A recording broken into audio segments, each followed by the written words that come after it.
Bienvenue dans ce nouveau module. Bienvenue. Module très important. Module des plus-values. On va vous expliquer un petit peu comment se calcule une plus-value selon le régime dans lequel tu te trouves. Donc, pour la plus-value des particuliers, il faut que tu saches que qui se trouve concerné par ce régime, la plus-value des particuliers.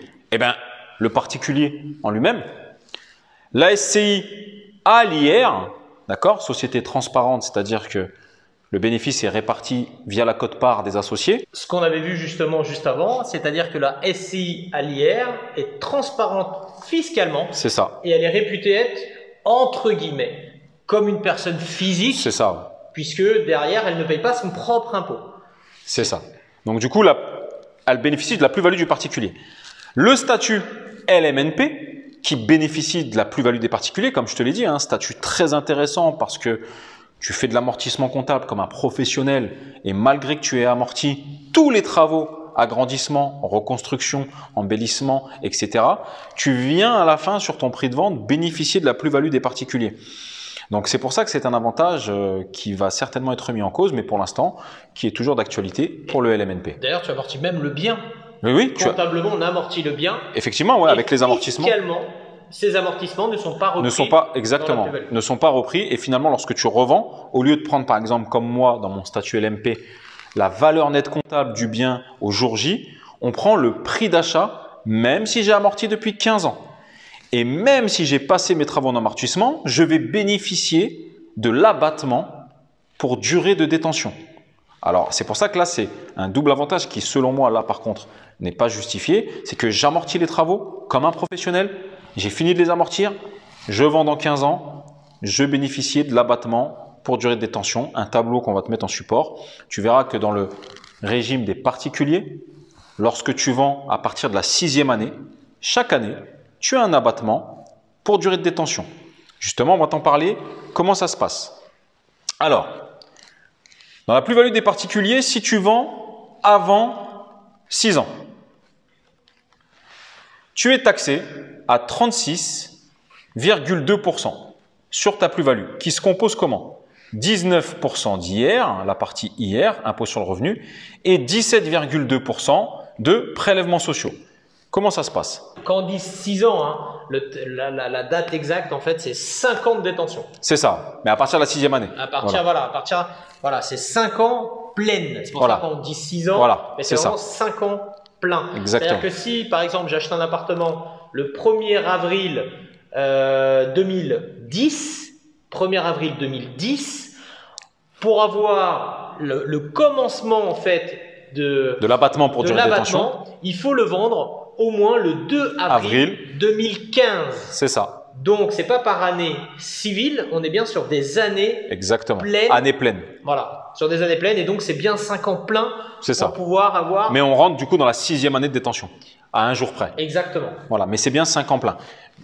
Merci pour la précision Manu, c'est exactement ça et c'est très important. Mais du coup, si on vend, donc comme je te disais, avant ces 5 ans pleins, tu es taxé à 36,2.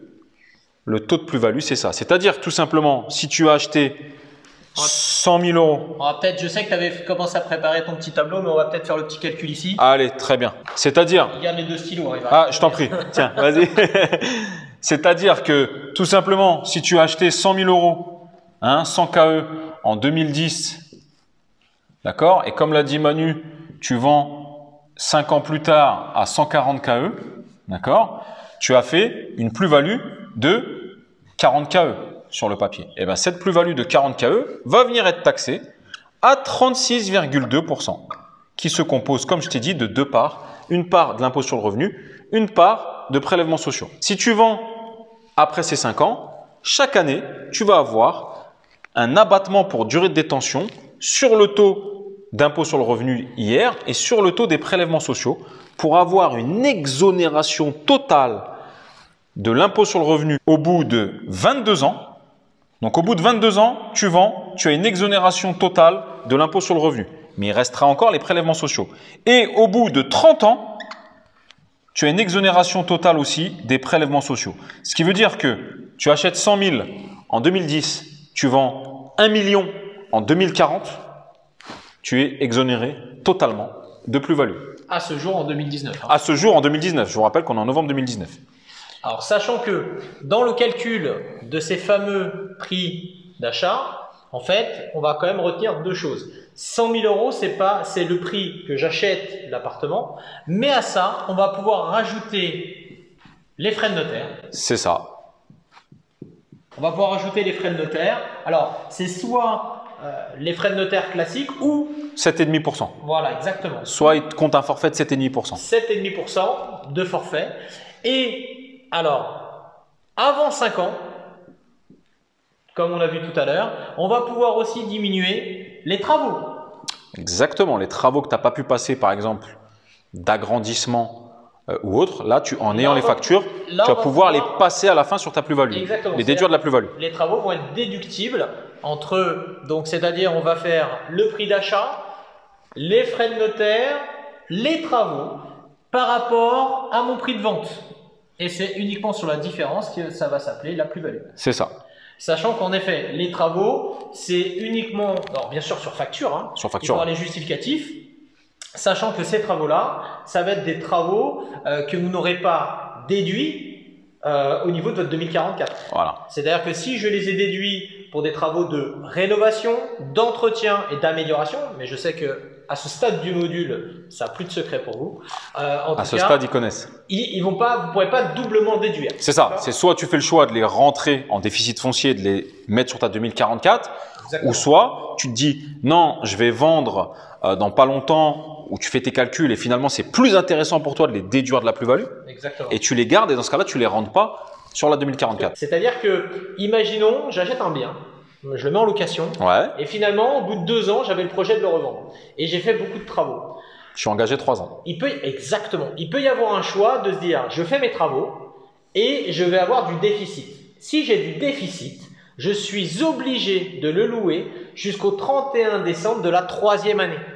Donc, dans ce cadre-là, il vaudra mieux ne pas diminuer de ma 2044, de mettre en charge ces 10 travaux. Ne pas les utiliser finalement. Ne pas les utiliser. Et par contre, je viendrai les diminuer de ma plus-value. Si tu sais que tu as une revente dans les 2-3 ans, si on sait qu'on a une revente, voilà, ça peut être plus avantageux de faire ça. C'est pour ça. Si on n'a pas de revente, vaut mieux les déduire de sa 2044. Voilà, si on n'a pas de revente, voilà. Exactement. Mais c'est pour ça qu'il faut toujours avoir un coup d'avance, comme on t'a dit depuis le début dans la fiscalité, toujours maîtriser les règles pour pouvoir finalement anticiper. Et se projeter, tout à fait. Et se projeter. Et si on est au-delà des fameux 5 ans, donc on rappelle bien, hein, 5 ans plein, pas année civile. 5 ans plein, pas année civile. Ouais. Mais vraiment 5 ans plein, je vais avoir la possibilité de faire toujours la même chose, c'est-à-dire diminution des frais de notaire ou du forfait, diminution des travaux ou d'un forfait. Ou d'un forfait. On va te mettre en support. Hein. De 15%. Donc là, pour le coup, c'est pas mal parce que si j'utilise le forfait, j'ai pas de justificatif non plus à apporter. Exactement. Si tu utilises le forfait, tu n'as pas de justificatif. Mais pour cela, il faut que ton forfait représente plus finalement que le montant des travaux. Et c'est 15% de ton prix d'achat. Par exemple, tu as acheté 100 000 au-dessus de 5 ans. On va considérer que pour entretenir, etc., si tu n'as pas de facture, si tu n'as rien à ramener, le notaire va considérer que tu as 15% de ton prix d'achat, donc là environ 15 000 euros au-dessous de 5 ans plein.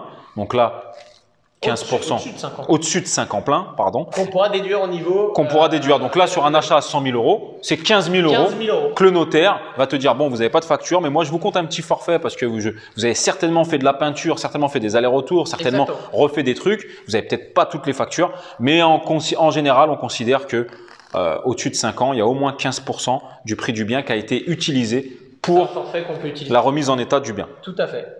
Donc c'est vrai que c'est pour ça que si demain j'achète beaucoup de matériel, mais que finalement je fais les travaux par moi-même, oui, voilà, oui. C'est pas mal parce que ça vient au final compenser un petit peu la main d'œuvre que j'aurais pu consacrer dans mes travaux. Exactement, c'est pour ça que le forfait il est là, parce que comme Manu vient de le dire, toi demain tu sais bosser tout seul, tu achètes du matériel, comment tu veux que le notaire, même si tu ramènes les factures, calcule le prorata du prix de la perceuse ou du prix de ceci que tu as investi vraiment dans cet immeuble. Donc c'est pour ça qu'ils ont créé ce forfait de 15% qui reprend un petit peu tout ça. Donc, et ça c'est pas mal. Non, bon, c'est relativement juste, hein. Ouais, tout à fait. D'accord, et donc après au bout de la 6e année… Et on a donc la fameuse plus-value, et cette plus-value en fait, après elle est taxée donc à la fois de l'impôt sur la plus-value et ce qu'on a appelé hier, de l'impôt sur la plus-value et des prélèvements sociaux qui sont dégressifs en fonction finalement de la durée de détention pour que, comme disait tout à l'heure Mehdi, au bout de 22 ans, il y a donc une exonération totale sur l'impôt sur la plus-value et au bout de 30 ans pour les prélèvements sociaux. Voilà, donc c'est ce qu'on appelle l'impôt sur la plus-value, mais eux, ils distinguent en deux choses. Exactement. L'impôt sur la plus-value, en fait, c'est les deux réunis. D'accord? C'est l'IR plus l'IS. Alors quand on dit IR, c'est l'impôt sur la plus-value, hein. C'est pas IR, ma tranche marginale. Oui, c'est l'impôt sur la plus-value. Hein. Mais eux, ils l'appellent, l'administration fiscale, ils appellent ça IR, 19% d'IR et 17,2% de prélèvements sociaux. Mais retiens, comme Manu le dit, l'impôt sur la plus-value. Comme ça, c'est la montant sur la plus-value. Voilà. Impôt, on peut appeler ça impôt plus-value. Impôt plus-value, voilà. Donc il faut que tu saches qu'au bout de 5 ans plein, hein, on va te mettre le support, tu as des abattements pour durée de détention. Donc rappelle-toi que chaque année, au-dessus des 5 ans pleins, c'est environ 6% à peu près. Donc ça descend. C'est environ 6%. En moyenne, c'est donc 6% l'impôt des plus-values sur la plus-value par an, de la 6e à la 21e année. Voilà. Et sur les prélèvements sociaux, c'est 1,65, pareil, de la 6e à la 21e année. Et après, ça augmente après la 21e année, on a un plus gros taux d'abattement sur les prélèvements sociaux pour arriver à une exonération totale à 30 ans. À 30 ans. Mais on va te mettre le support, on va pas te noyer. Sache que juste, voilà, les particuliers dépendent de la plus-value des particuliers, la SCI et l'IR, le LMNP. Et peut-être juste une petite particularité. Ouais. Quand j'ai ma plus-value, donc qui est ici en fait, par rapport au prix de vente qu'on avait calculé ici, le différentiel, la plus-value, quand elle dépasse 50 000 euros. Ah, je l'avais mis ici, ouais. J'allais le traiter ici, 50 000 euros. Bon, c'est pas grave, on va en parler maintenant. Quand on dépasse 50 000 euros, en fait, on a une surtaxe. Une surtaxe. Liée à cette plus-value. Ce qu'on appelle une grosse plus-value pour eux, ils considèrent que c'est une grosse plus-value, plus de 50 000 euros, donc ils viennent te mettre une surtaxe. Tout à fait. C'est un barème progressif de 50 à temps, on te prend plus, de temps 100 000 à temps, on te reprend encore plus. C'est un barème progressif, mais on va te mettre les supports. C'est entre 50, 60, entre 60 et 100. Exactement. Etc., donc c'est un barème progressif. Donc il faut que tu le saches, ça, lorsque tu fais plus de 50 000 euros de plus-value, pas en résidence principale, sur un bien locatif, tu auras une surtaxe. En résidence principale, non. Tu n'as pas de surtaxe, même si tu fais… Justement, Mehdi, peut-être, quels sont les cas où je n'ai pas de plus-value finalement à payer? Eh bien, on va en parler. Alors, j'ai pas jugé ça utile de te faire une vidéo, un module entier sur les cas d'exonération de plus-value parce que derrière, on va créer le groupe WhatsApp et on mettra certainement un support. Et si tu as besoin, on te dira. Et les cas qu'on va te traiter ici correspondent à 90% des gens. Parce que 80, peut-être 98 parce que l'exonération sur un terrain à bâtir ou sur un terrain agricole, ça va pas correspondre à beaucoup d'entre vous. Donc les cas que je vais te parler là, ils correspondent à 98% des gens. Et surtout que les lois fiscales, la loi de finances qui est votée en fin d'année, peut prévoir finalement quelques exonérations supplémentaires. C'est ça. Donc c'est pour ça que c'est au cas par cas. Voilà, ça ne servait à rien qu'on fasse un module dessus. Que là on est aussi sur plutôt un module fiscalité investisseur locatif. Donc on est plutôt dans ce cadre-là au niveau des plus-values. C'est pour ça qu'on n'a pas jugé utile de te faire un module complet, mais on va en parler ici. Alors les cas d'exonération de plus-value, ce sont lesquels? Bon, donc déjà c'est la plus-value sur ta résidence principale. Tu es en résidence principale, tu habites depuis X années dans une maison, un appartement, c'est ta résidence principale, tu vends, peu importe que tu vendes, tu fasses 100 000 euros ou 50 000 euros ou quoi au caisse, tu n'es pas taxé, tu es exonéré sur ta plus-value. Et donc ça, c'est encore une niche fiscale qu'on a en France. J'espère qu'ils ne vont pas revenir dessus. Ils en parlaient. Je pense que ça ferait un sacré brouhaha s'ils revenaient dessus. Mais bon, aujourd'hui, notre rôle à nous, c'est pas de dire s'ils vont faire ou pas. C'est de te donner des pistes. J'espère pas. Mais en tout cas, sur ce cas, tu n'es pas taxé sur la plus-value. Tu es exonéré sur la plus-value. Alors, c'est vrai que généralement, si par exemple, j'ai racheté un nouveau bien, il faut que j'ai à peu près un an. Voilà, à peu près un an. Un an pour vendre le bien. Ouais. Ou alors, après, il faudra quand même justifier que j'ai tout mis en œuvre. Que tu as été muté ou… Alors, au-delà de ça, c'est plutôt j'ai racheté un bien et j'ai tout mis en œuvre pour vendre le bien avec des mandats de vente, des agences, des rapports de visite, que j'ai fait des baisses de prix et que je me suis vraiment donné les moyens de vendre par rapport à ça. Voilà, c'est ça. En fait, c'est toujours pareil. Il faut que ça reste justifié en fait. Exactement. Il faut que tu puisses justifier de ta bonne foi. Exactement. Pour rentrer dans les clous. Dans les cadres. Voilà. Alors, il y a un deuxième cas d'exonération de plus-value, c'est que, imaginons que tu as un appartement ou un immeuble que tu as en locatif et que toi, tu n'as jamais été propriétaire de ta résidence principale. En fait, tu vends cet appartement et tu te dis, tu fais une plus-value dessus, je sais pas moi, 50 000 euros. Et tu te dis, tiens, finalement, je vais racheter moi ma résidence principale avec cet argent. Donc, il faudra que tu dises au notaire que tu vas utiliser cette plus-value pour racheter ta résidence principale. Et dans ce cas-là, tu seras exonéré sous condition. Il faut que tu n'aies pas été propriétaire 4 ans précédant la vente de cet appartement. Donc, de la résidence principale. Voilà, donc 4 ans, Oui. 4 ans avant la vente de ton appartement locatif, il faut pas que tu aies été propriétaire, toi, de ta résidence principale. Imaginons que tu vends en 2020, un investissement locatif que tu as fait où tu dégages 50 000 euros de plus-value et que tu t'engages à réinvestir cette plus-value dans ta résidence principale, tu le dis au notaire. Il ne faut pas que tu aies été propriétaire de ta résidence principale, du coup, 4 ans avant, donc ça t'emmène jusqu'en 2016. Si tu vends en 2020, jusqu'en 2016, il ne faut pas que tu aies été propriétaire de ta résidence principale. Première condition. La deuxième condition, c'est que cette plus-value que tu as fait, en l'occurrence 50 000 euros, tu t'engages à la réinvestir dans ta résidence principale dans les 2 ans suivant la vente. Attention, ils vont te demander des comptes. Il faut que tu t'engages à la réinvestir. Attention, si tu la réinvestis que partiellement, la part que tu n'as pas réinvestie sera soumise à plus-value. D'accord? Donc, c'est soit tu utilises toute la plus-value que tu as faite dans ta résidence principale, et dans ce cas-là, l'administration fiscale considère que tu as racheté ta résidence principale et donc t'exonère. Si tu n'affectes qu'une partie partielle finalement de cette plus-value, on va te rattraper sur le reste. Sur 50 000 euros, disons que tu n'as mis que 30 000 euros dans ta résidence principale et que tu as gardé 20 000 euros pour une voiture, sur les 20 000 euros, tu vas être taxé à la plus-value, on va te rattraper. Petite précision, il est d'usage de dire que l'on doit réemployer la plus-value dans les 2 ans. Mais le texte officiel, c'est l'obligation de réemployer la totalité du prix de cession de la vente. Exemple, je vends 300 000 euros et je fais 100 000 euros de plus-value. Je devrais donc racheter une résidence principale d'au minimum 300 000 euros et mettre les 100 000 euros de plus-value en apport ou en travaux. Petite précision que je tenais à vous apporter pour être le plus précis possible. Et je rajouterai plus, imaginons que pour votre nouvelle résidence principale, vous devez vendre par exemple 2 biens locatifs, vous pourrez choisir quelle est la plus-value que je souhaite exonérer. Imaginons j'ai vendu un premier bien où j'avais peut-être une petite plus-value ou pas, et un deuxième bien où j'ai une plus-value plus forte. Bon, en fait, l'administration fiscale vous laisse le choix de choisir laquelle vous voulez exonérer, du moment que vous respectez bien les conditions que Mehdi vient de vous évoquer. Forcément, mieux vaut choisir la plus grosse.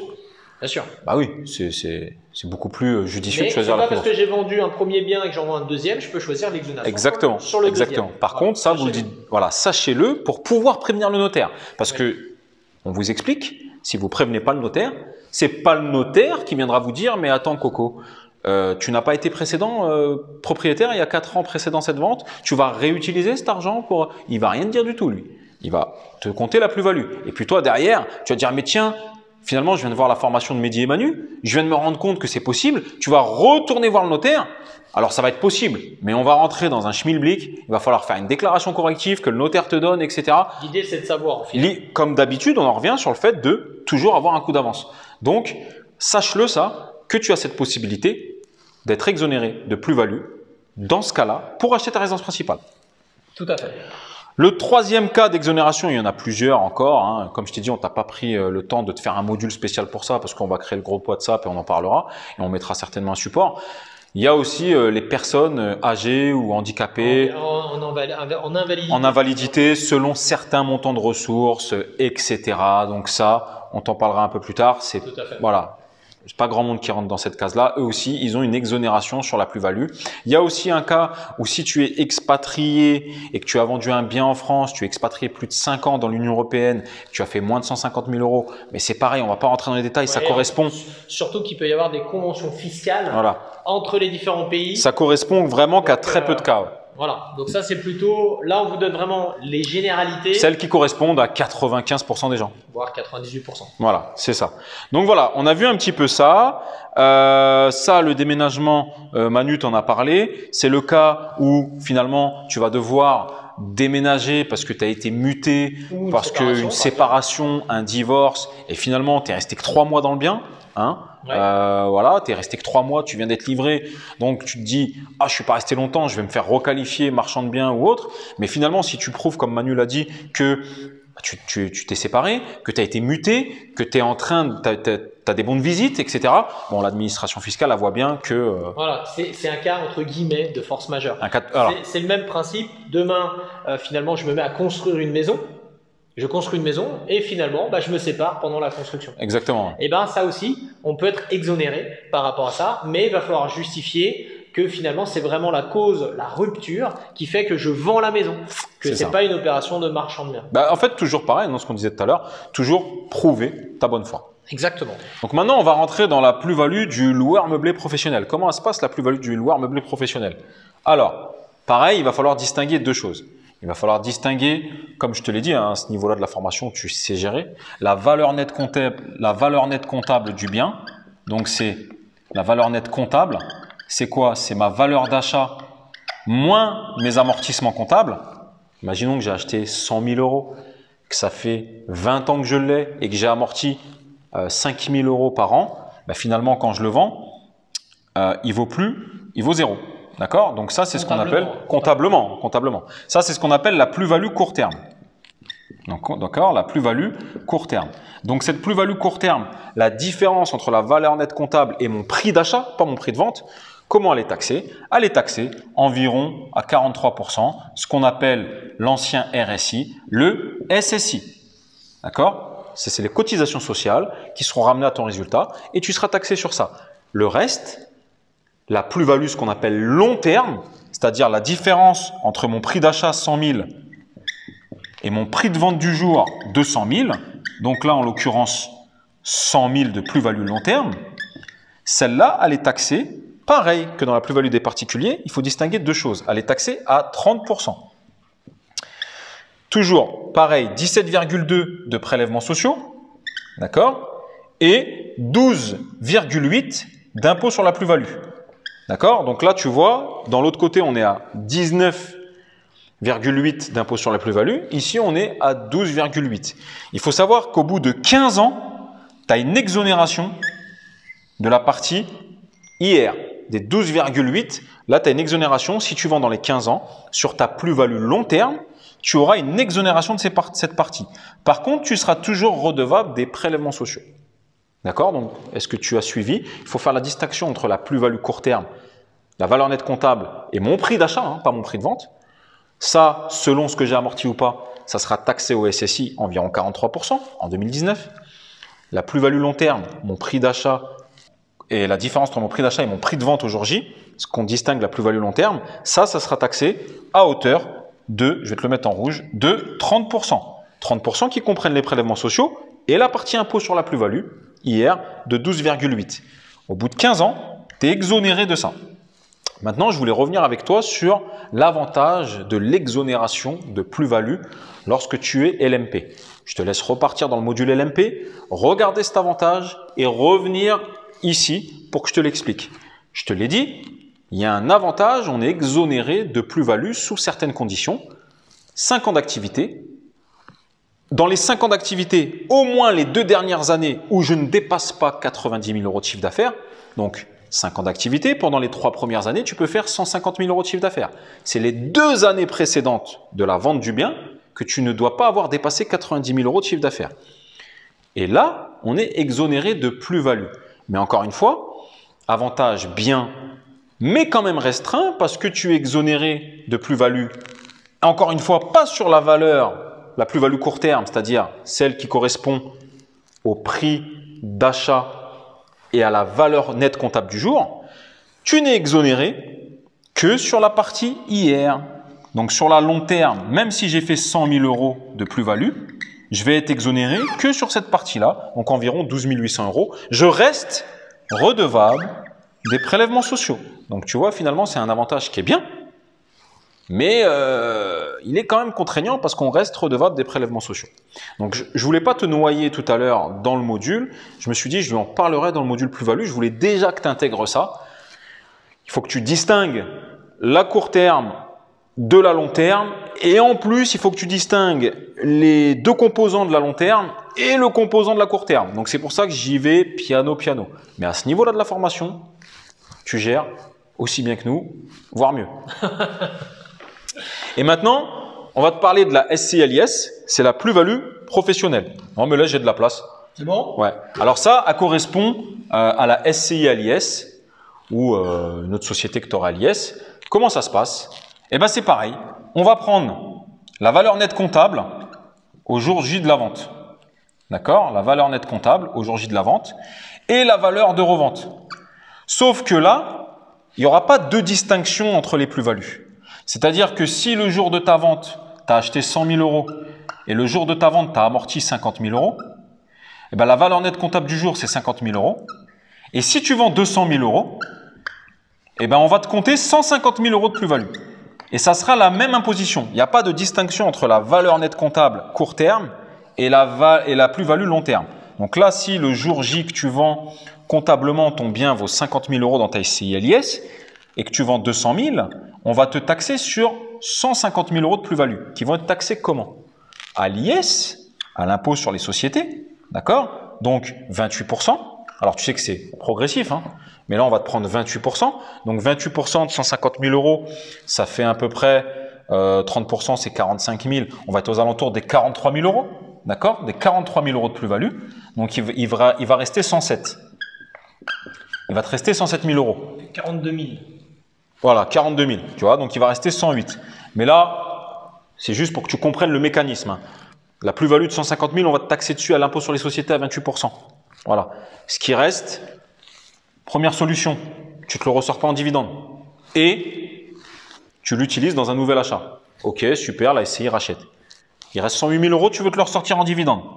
Et bien pareil, tu viens rajouter ici 30% de flat tax, donc environ 32 000 euros. Hein. Tu as compris le mécanisme, hein, d'accord? 108 000 euros qui restent dans la SCI-LIS, première solution, tu achètes un nouveau bien. Finalement, ton impôt sur la plus-value s'arrête là. C'est l'impôt sur les sociétés. Deuxième solution, tu veux te les reverser parce que tes enfants font des études, tu veux une nouvelle voiture, tu décides de les ressortir. Et bien sur les 108 000, il va y avoir 30% de flat tax. Et là, après, tu pourras te les reverser, ça sera sous forme de dividende. Donc voilà un petit peu les différents régimes des plus-values avec qui se trouve dans quel régime. Particulier. La plus-value des particuliers, c'est le particulier, la SCI à l'IR, comme te disait Manu tout à l'heure, société transparente fiscalement, le LMNP. La plus-value du LMP, je te l'ai faite, elle est spéciale. Et dans la plus-value des professionnels, la SCI à l'IS ou une autre société que tu pourrais avoir à l'IS. Et donc là, finalement, on commence quand même bien à comprendre pourquoi finalement ce fameux adage sur lequel il faut vivre à l'IS et mourir à l'IR. Exactement. C'est ce fameux proverbe qui dit « vivez à l'IS et mourrez à l'IR ». Parce que lorsqu'on vit à l'IS, on ne paye pas beaucoup. On passe beaucoup de frais, beaucoup de charges, beaucoup de ceci, on ne paye pas beaucoup d'impôts. Mais lorsqu'on meurt à l'IS, on se fait massacrer. Finalement, rattraper sur les amortissements qu'on a pu faire. Parce que tu vas faire plein d'amortissements pendant X années, donc tu ne payes pas, mais à la sortie, tu te fais massacrer. Alors qu'à l'IR, tu te fais taper pendant X années, mais au bout de 30 ans, on te laisse tranquille, peu importe le montant de ta plus-value. Donc finalement, hein, ils ont bien l'un dans l'autre, tu te fais rattraper. Donc c'est pour ça que je te parlerai dans un module qu'on va te faire avant d'entamer le pack numéro 2 de cette formation donation succession.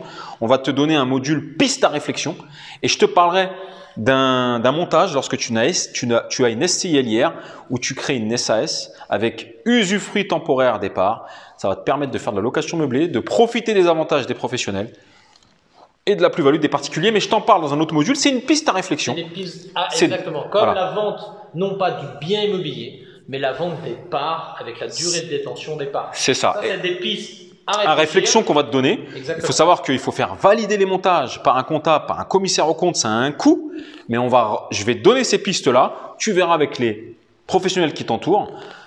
Et ça amènera sur le pack numéro 2 de cette formation qui est donation, transmission, succession, où là on va creuser. Mais là on va juste te donner les pistes. Et si tu veux nous rejoindre dans le pack numéro 2 pour creuser avec nous, c'est avec plaisir. En attendant, je te retrouve tout de suite dans un module qui va être dédié à Manu. On va remplir des déclarations fiscales devant toi. Comment faire une convention ANA? Tout le monde dit « Oh, c'est dur, c'est très dur ». Tu vas voir que c'est absolument pas dur, très simple. Comment remplir ta 2044, etc. On va remplir devant toi. C'est-à-dire que tu auras tout, tu ne pourras pas dire que tu n'as pas vu et que tu ne savais pas. On te dit à tout de suite. À tout de suite.